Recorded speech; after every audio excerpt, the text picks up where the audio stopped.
moment pour un réveil poétique. J'espère que vous allez bien, j'espère que vous avez préparé du thé, du café ou n'importe quelle autre boisson et que vous êtes prêts à passer avec nous ce petit moment pour un réveil tout en douceur. Hello Noémie, ça va? Ça va et toi? C'est reparti pour les petites bouilles à lunettes qui vont dire de la poésie. Oui. Il y a une belle lumière ce matin, c'est chouette pour un vendredi matin à lire de la poésie. Tout est bien. Tout est bien. Et donc j'ai trouvé Antagan parce que bah voilà, au cas où vous n'êtes pas au courant, on est en train de tout installer pour mettre des bornes automatiques. Sans inquiétude, on continuera à faire du prêt aussi auprès de vous, mais voilà, ça permettra de dégager un petit peu de temps. Et donc on doit à chaque fois pucer tous nos livres. Mais ça permet de jolies trouvailles. Et donc en me promenant dans le rayon poésie, en étiquetant tous ces jolis recueils, je suis tombée sur la poésie américaine. Donc c'est une anthologie de poésie américaine qui a été est dans une édition jeunesse mais rangée en adulte chez nous, avec une sélection vraiment intéressante de poètes, poétesses américains, américaines.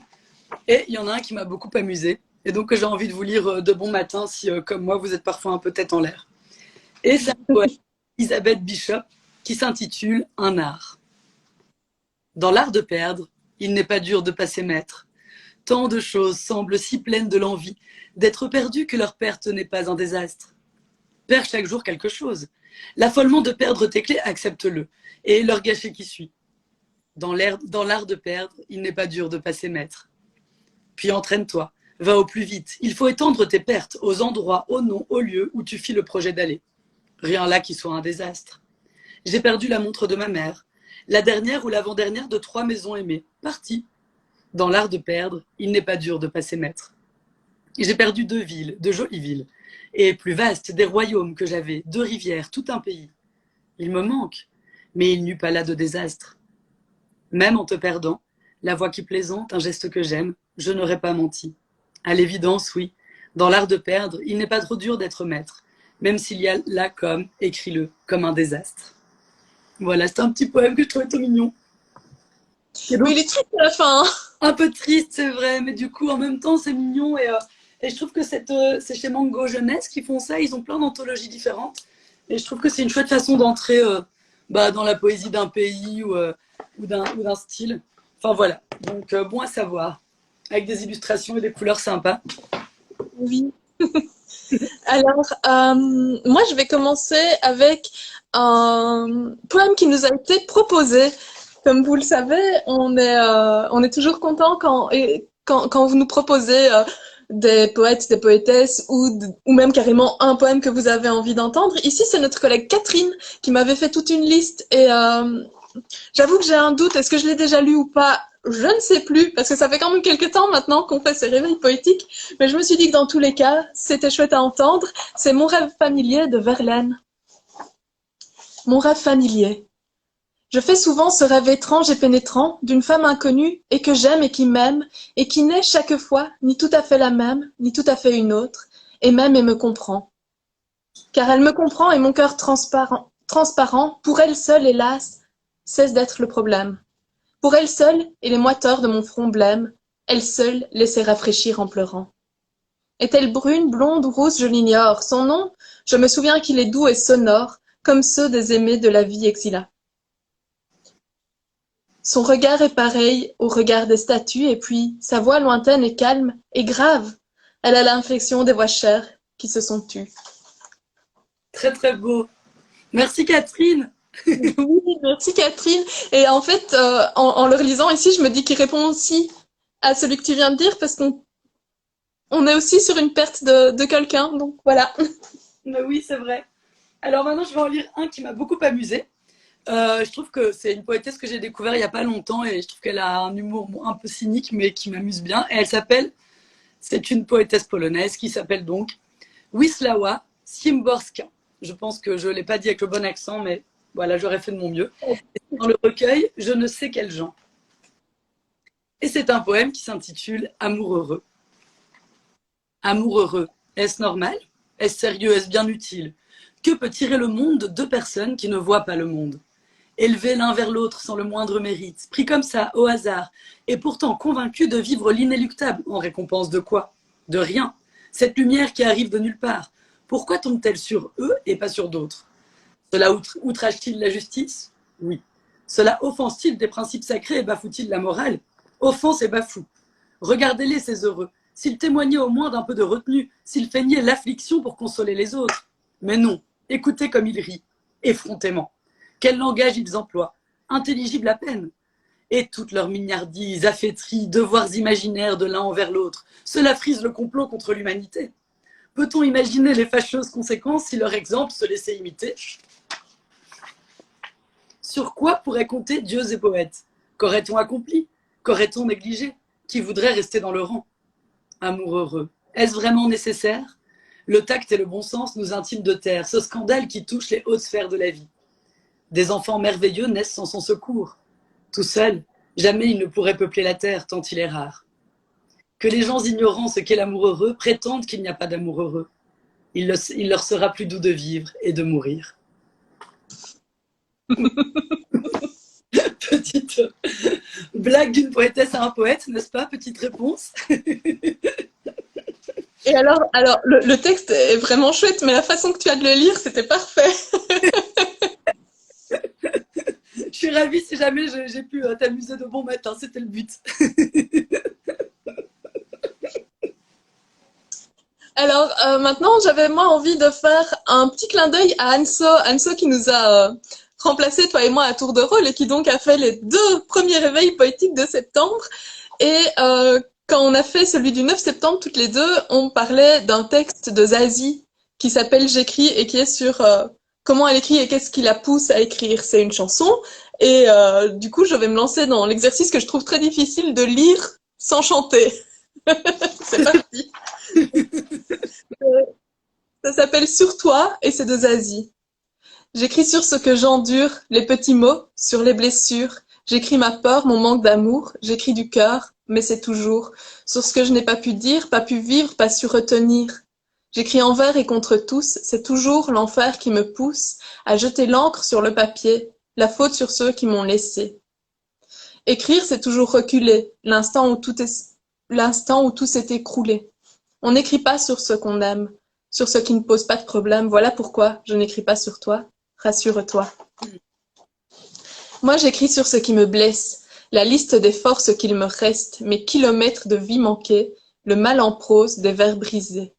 J'écris comme on miaule sous la lune. Dans la nuit, je trempe ma plume, j'écris l'abcès, j'écris l'absent, j'écris la pluie, pas le beau temps. J'écris ce qui ne se dit pas. Sur les murs, j'écris sur les toits. Écrire, c'est toujours revenir à ceux qui nous ont fait partir. On n'écrit pas qu'on ne manque de rien, qu'on est heureux, que tout va bien. Voilà pourquoi je n'écris pas sur toi. Rassure-toi. J'écris quand j'ai mal aux autres, quand ma peine ressemble à la vôtre, quand le monde me fait le gros dos, je lui fais porter le chapeau. J'écris le blues indélébile, ça me paraît moins difficile de dire à tous plutôt qu'à un et d'avoir le mot de la fin. Il faut qu'elle soit partie déjà pour écrire Ne me quitte pas. Qu'il ne vive plus sous le même toit pour qu'il vienne lui dire qu'elle s'en va. On n'écrit pas la chance qu'on a, pas de chanson d'amour quand on en a. Voilà pourquoi, mon amour, je n'écris rien sur toi. Rassure-toi. Trop mignon. C'est vraiment très très tendre comme chanson, très jolie. Oui. J'aime beaucoup et comme on en parlait avec Anso en début septembre, je me suis dit allez, un petit clin d'œil pour elle aussi qui était là et qui a lu les 2 premières fois de septembre avec le talent qu'on lui connaît. Notre Anso. Alors c'est rigolo parce que du coup je veux aussi lire une chanson mais en fait qui au départ était un poème et qui est devenue une chanson et j'ai réalisé ça il n'y a pas longtemps puisque voilà, il y a Camille Pierre qui vient souvent faire des ateliers d'écriture à la bibliothèque et qui a plusieurs noms de scène. Et donc il y a Nestor qui est son nom je pense plutôt de personnage scénique et son nom de chanteur. Josie. Josie et son nom de chanteur, j'ai oublié. Pierrot. Pierre Rococo. Pierre Rococo, voilà. Et donc, j'ai découvert un de ses clips qui s'appelle Mes aïeuls, très récemment, que j'ai trouvé vraiment très beau. Magnifique clip que je vous conseille d'aller voir. Et j'ai retrouvé le texte, totalement par hasard, dans le petit recueil On s'excuse de rien de El Slam, dont on vous a déjà parlé à plusieurs reprises. Et c'est un texte qui m'a beaucoup touchée. Et c'est marrant parce que, Enfin voilà, j'ai parcouru plusieurs fois ce recueil, j'étais pas tellement tombée dessus. Et là, en l'entendant en chanson et vraiment chanté slamé, on va dire, par Pierre Rococo, ça prenait vraiment tout son sens et du coup, les mots m'ont vraiment porté. Et donc, voilà. Donc je ne saurais pas du tout le faire aussi bien. Je vous conseille d'aller voir le clip après, mais comme ça permet de découvrir un peu son écriture. Et donc, c'est Nos aïeuls de Nestor. Mes aïeuls, auprès de moi, ailleurs, dans l'au-delà, dans l'eau de la maison, dans la poussière des cloisons, du sol, tout seul. Moi, connais pas, elles se trémoussent en randonnion, derrière moi. Le cliquetis de leurs bracelets chatouille mon trousseau de clés. Mes aïeuls ne me laissent jamais seule. Je suis hantée. Entrée. Mais laissez vos souliers sur le seuil. À toutes mes mères, marraines, mes reines, à vous, les seules vraies et fières, gueules de loup, qu'on met en bouquet de glaïeuls, qu'on fout sous le joug de la minceur, à toutes mes aïeules, à toutes mes sœurs, à celles que l'on traite pour en tirer profit, à toutes celles que l'on traite en vrai faux pli, à toutes celles que l'on pèse, baise, rabaisse et aplanit, à toutes celles dont on dit que je les ai trahies, à toutes celles à qui l'on tient la porte acquise, à toutes celles dont on ne prend pas le nom, pardon, à toutes celles que j'étais et que je suis encore, aux codes que je rejette, aux traits que j'essuie de mon propre corps. S'il vous plaît, mes chers, s'il vous plaît, faites-vous légère, que je vous porte haut et fier.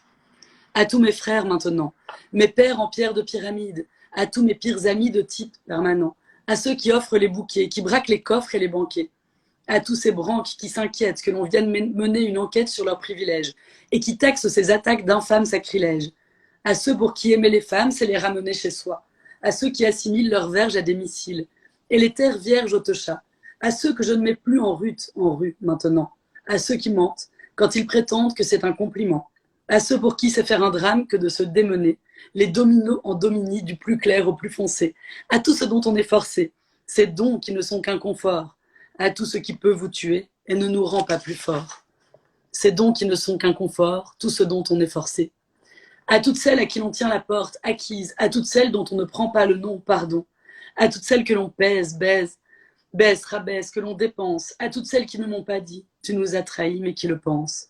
S'il vous plaît, mes chers, s'il vous plaît, faites-vous légère, que je vous porte haut et fier. Mes aïeuls auprès de moi, ailleurs, dans l'au-delà, dans l'eau de la maison, dans la poussière des cloisons, du sol, tout seul, moi connais pas. Elles se trémoussent en randonnion derrière moi. Les cliquetis de leurs bracelets chatouillent mon trousseau de clés. Mes aïeuls ne me laissent jamais seule, je suis hantée. Entrez, mais laissez vos souliers sur le seuil. On reconnaît bien sa plume, hein. N'est-ce pas? Mais en tout cas, voilà, n'hésitez pas à aller voir le clip. Je pense qu'il est sur YouTube et tout ça, et c'est vraiment très très chouette. Mes aïeuls. Et je pense c'est même sur Spotify. Je crois. Et dans tous les cas, à le suivre sur les réseaux sociaux parce que pour le moment, j'ai l'impression que c'est très effervescent et il fait plein plein de choses. Donc, suivez-le, la création belge, ça vaut toujours le coup de la soutenir. Alors ensuite, je fais une pierre deux coups, je vais vous lire un poème, mais je vais vous le lire sur tablette. Alors, une bonne raison pour moi de vous le dire, si vous ne le savez pas, mais à la bibliothèque, c'est possible d'emprunter des tablettes. C'est les mêmes conditions que d'emprunter un livre, sauf que vous avez un petit objet comme celui-ci et que vous pouvez mettre plein de livres dedans pour partir en vacances, c'est pratique. D'ailleurs, c'est celle que j'ai, c'est celle de la bibliothèque. Moi j'en ai pas, je l'emprunte quand je pars en vacances. Et si vous voulez ajouter des livres dessus, on a un site qui s'appelle Lirtuel, qui est un site pour toute la fédération Wallonie-Bruxelles, sur lequel on peut emprunter des livres qu'on va mettre sur des e-books qu'on va mettre sur la tablette. Tout ça pourquoi? Pour vous dire que c'est ce que j'ai fait. En fait, j'ai cherché. Il y a un peu de poésie. Alors évidemment, le catalogue n'est pas immense, mais il y a de la poésie. Et donc je me suis dit que j'allais aller voir. Le premier livre que j'ai emprunté sur la tablette, c'est Poésie de Raymond Carver aux éditions de l'Olivier. Et évidemment, il faut du coup que je l'allume. J'ai pris un poème qui s'appelle Drrrr.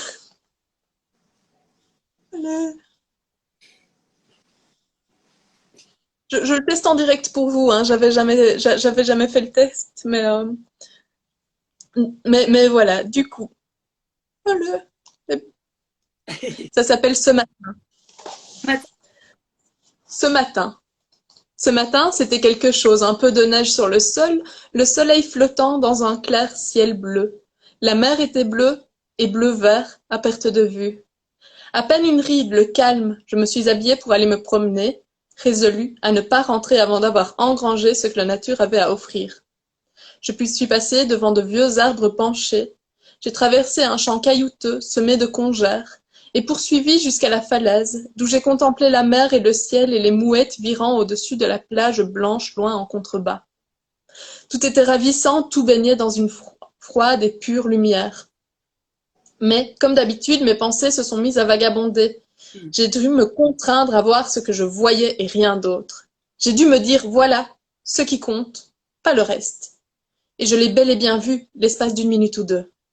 Une minute ou deux, cela n'a pas laissé de place aux rêvasseries habituelles sur ce qui est bien et ce qui est mal, le devoir, les tendres souvenirs, la pensée de la mort, comment je devrais traiter mon ex-femme. Toutes les choses dont j'espérais être débarrassée ce matin, les trucs avec lesquels je vis tous les jours, ce que j'ai dû piétiner pour rester en vie. Mais une minute ou deux, j'avais réussi à oublier moi-même et tout le reste, je le sais.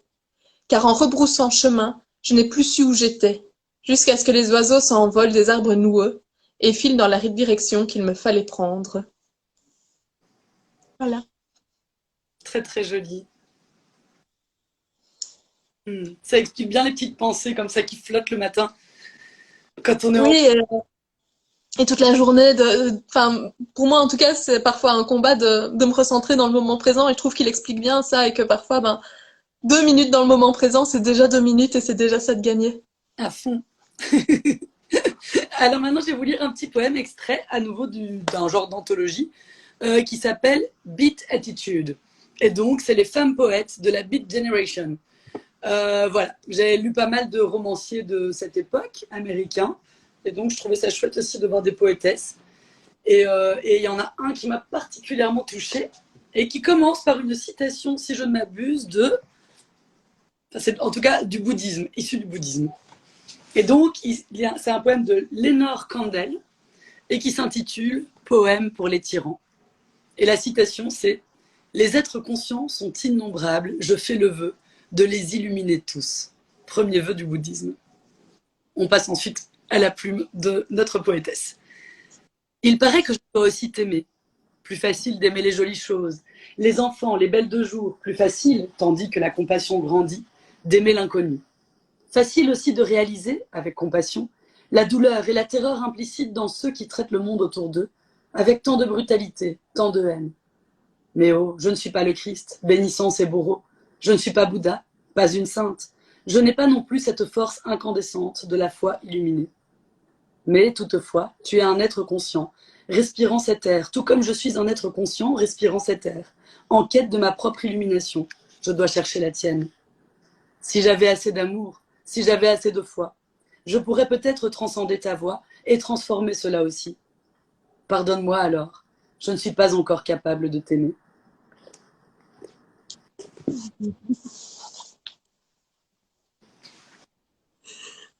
Sans transition aucune, dans ce cas-là, c'est ça qu'on dit. Sans transition est toujours sur la tablette le recueil de Cécile Coulon, Noir Volcan. Il se trouve aussi sur l'Irtuel. Regarde le prochain. On ne peut pas se retrouver, toi et moi, sans parler de Cécile Coulon. C'est pas possible. Et du coup, j'ai pris le tout premier poème de ce recueil. Ça s'appelle « Je ne reste pas longtemps ». Je ne reste pas longtemps pour que vous gardiez de moi une image agréable, pour que chaque parole prononcée ne soit pas perdue, pour que vous n'ayez pas la possibilité de trouver sur mon visage une expression de douleur ou d'agacement. Votre présence ne me fait pas mal et j'aime les gestes tendres. Simplement, il m'arrive d'avoir besoin d'une nuit sans étoiles et d'un jour sans déclaration. Je ne reste pas longtemps pour ne pas peser sur vos épaules nues, pour ne pas prendre la place qui n'est pas la mienne, pour ne pas vous voir pleurer. Je ne considère pas les larmes comme des aveux de faiblesse, il faut du courage pour noyer le regard et la voix. Elle est impitoyable, la révolte des sanglots. Elle exige que l'on fasse, dans la neige, un petit pas de côté. Je ne reste pas longtemps pour garder de notre rencontre une belle entaille au cœur, pour ne pas me sentir irremplaçable, pouvoir avoir envie de vous revoir. Parfois, un simple sourire m'atteint comme une flèche aveugle, et je dois ramasser très vite les morceaux qui tombent de moi-même par le trou qu'elle a ouvert. Je ne reste pas longtemps, pour ne jamais être déçue par ce que j'attendais de vous, pour la promesse d'un retour très bientôt, pour le baiser qui vient naturellement à ceux qui s'aiment. Je vous écris souvent, car j'ose à peine vous toucher. Comment font-ils pour effleurer des mains et approcher des lèvres et frôler des bouches closes, alors que ces mouvements sont pour moi un acte qui contient tout? Je ne reste pas longtemps, pour que chaque petit verre vous soit d'un pas de géant, pour que chaque étreinte soit une longue histoire, pour vous comprendre sans vous blesser. La nuit est belle dans les vallées profondes quand on sait que bientôt le jour va se lever. Je ne reste pas longtemps, pour ne rien salir dans la petite chambre sur la Loire, pour ne pas embêter les fantômes qui étaient là avant moi. Je ne reste pas longtemps, pour vous aimer encore. Trop joli. C'est marrant parce que, en fait, son dernier recueil de poésie, donc celui dont j'ai pris un poème pour juste après, qui est donc En l'absence du capitaine, donc toujours de Cécile Coulon, je trouve qu'il est beaucoup plus léger, en fait, en termes d'émotion, alors que pourtant, c'est celui qu'elle a écrit suite au décès de sa grand-mère, et donc il parle pas mal de deuil, mais on sent qu'elle arrive, en tout cas dans sa poésie, à quelque chose d'un peu plus contemplatif, comme ça, que quand même dans Les Ronces et Noir Volcan, il y avait des émotions assez dures, avec beaucoup de tendresse, mais quand même un peu plus... Enfin, voilà. Et donc, je me suis fait cette réflexion qui n'a pas beaucoup de sens, mais j'avais quand même envie de vous la partager. Et, Partage seulement. et le poème que je vais lire maintenant s'intitule Marée haute. C'est à marée haute que l'océan remorque, ces bateaux si légers qu'on les croit faits de neige. Dessus des oiseaux blancs ont le bec dans les ailes. Le soleil tout au fond a déposé son arc. J'ai cherché sur la plage un rocher peu mouillé par les algues et la mer. C'était un promontoire, devant une eau si claire qu'on voyait bien le sable qui remuait sous les vagues. Derrière nous, la falaise est presque noire. Tu as laissé tes vêtements sur une caillasse propre. Je t'ai regardé partir dans l'eau, la lumière était haute. Tu glissais sous mes yeux, je te voyais t'enfuir au devant des bateaux, seul dans ton bonheur, d'être en jour de semaine porté par la chaleur et les flots. Je me suis allongée, si heureuse d'être là sur la rive, où l'on s'écorche les pieds, où l'on quitte ses chaussures, les deux bras sur les yeux, mangés par la lumière. Que la vie est chaude quand on dort en bordure. J'ai levé la tête quand tu es revenu, de ce bain où le ciel t'accompagnait. Tu te sèches en secouant les bras, en chassant l'eau qui reste. Quelque chose de lointain se détache en ma vie, comme un éboulement par un long jour de pluie. Tu es le bateau blanc et je suis ta falaise. C'est à marée haute que tu souris longtemps. Nous reviendrons demain attendrir l'horizon. Tout est calme et vivant au-dessus des eaux simples, où les grandes solitudes sur le port se rencontrent. On a quelque chose avec la mer et la contemplation de la mer aujourd'hui, hein? Ah ouais, j'ai envie de retourner à la mer. Je crois que c'est parce qu'on a envie de congé, à vous. On a envie de retourner en vacances. Sans rien, je peux trop rien dire.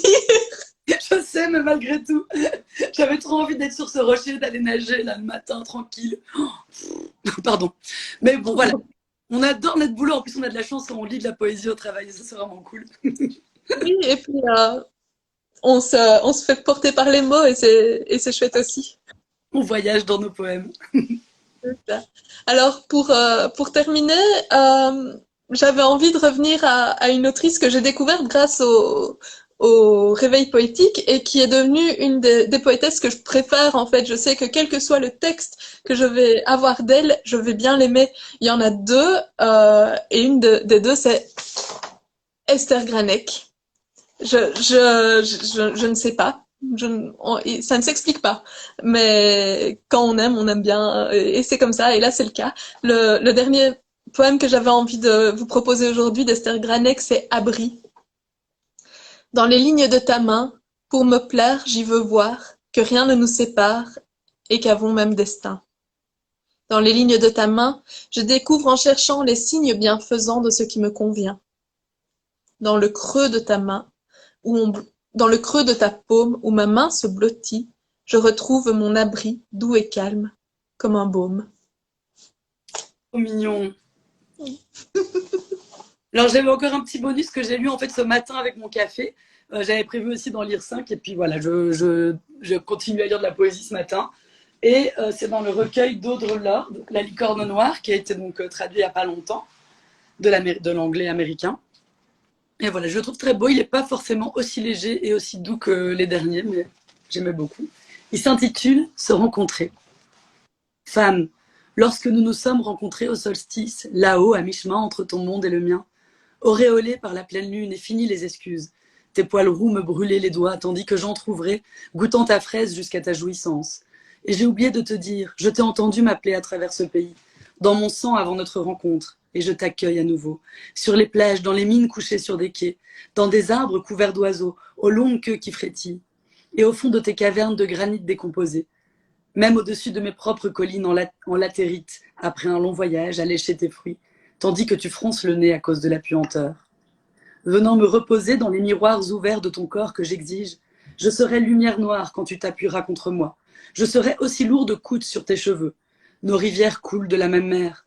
Et je promets de te quitter à nouveau, toute pleine d'étonnement, décryptant nos illuminations, à travers les langues brèves de la couleur, ou le goût de la peau de chacune découlant des bouches de notre enfance. Quand nous nous rencontrerons de nouveau, poseras-tu les mains sur moi? Te conduirai-je à travers nos terres? Dormirons-nous sous des arbres sous la pluie? Tu rajeuniras quand je lècherai ta poitrine chaude et au repos devant notre prochain ébranlement. Tu seras une furie blanche dans mon nombril. Je balayerai la nuit. Maoulissa révélera nos corps, tandis que nos mains se toucheront et apprendront des souffrances l'une de l'autre. Goûte mon lait dans les fosses du Chili et de Ouagadougou, dans le port éclatant de Théma, tandis que la prêtresse de l'Arte nous protège. Dans les grandes halles aux viandes de palmyre et d'Abomey Calavi, maintenant toi, mon enfant et ma mère, nous avons toujours été sœurs de douleur. Viens dans la courbe de la panse pleine du lion, couche-toi une saison entière à l'abri de la pluie de jugement. Nous nous sommes accouplés, nous avons enfanté. Nous avons largement le temps pour le travail et une autre rencontre, femmes échangeant leur sang dans les chambres les plus intimes du temps. Nous devons goûter chacune au fruit de l'autre, au moins une fois, avant d'être toutes deux assassinées. Oui, bon, avec cette chute, évidemment. Bon, quand j'ai eu la chute, j'ai fait bon, enfin, mais c'était vraiment très très beau. Moi, j'étais, ah, mais c'est joli, ça me fait penser à celui que je viens de lire de Cécile Coulon avec Je ne resterai pas long. Ah non, ah non. Bon, forcément, c'est aussi un contexte particulier dans lequel Audre Lorde. Et enfin, voilà, je trouve que ces poèmes sont vraiment très très beaux. Parfois, certains sont un petit peu moins accessibles, un petit peu plus nébuleux, je trouve. Mais j'aime énormément, je vous conseille. Celui-ci, en fait, donc ça a été publié en 1978 aux États-Unis. Donc ça date quand même un petit peu, et j'imagine qu'être une femme noire lesbienne à cette époque-là, partout dans le monde, c'était pas forcément... Bah, quelle chance qu'il nous arrive enfin, en fait, tous ces poèmes et tous ces écrits, donc profitons-en. Donc on a accès aux traductions vraiment dans des livres aussi, parce qu'avant on en trouvait parfois sur Internet, mais voilà, c'était pas toujours évident d'y avoir accès, donc c'est trop cool, on a de la chance, c'est vrai. Mais merci pour ce chouette réveil poétique ce matin, c'était trop chouette. Mais oui. Et... comme toujours, n'hésitez pas à nous envoyer des propositions de poèmes ou de poètes que vous avez envie d'entendre. On sera un plaisir de les lire. On vous souhaite une bonne journée, un bon réveil et on vous dit à bientôt. Et bon week-end. À bientôt. Salut.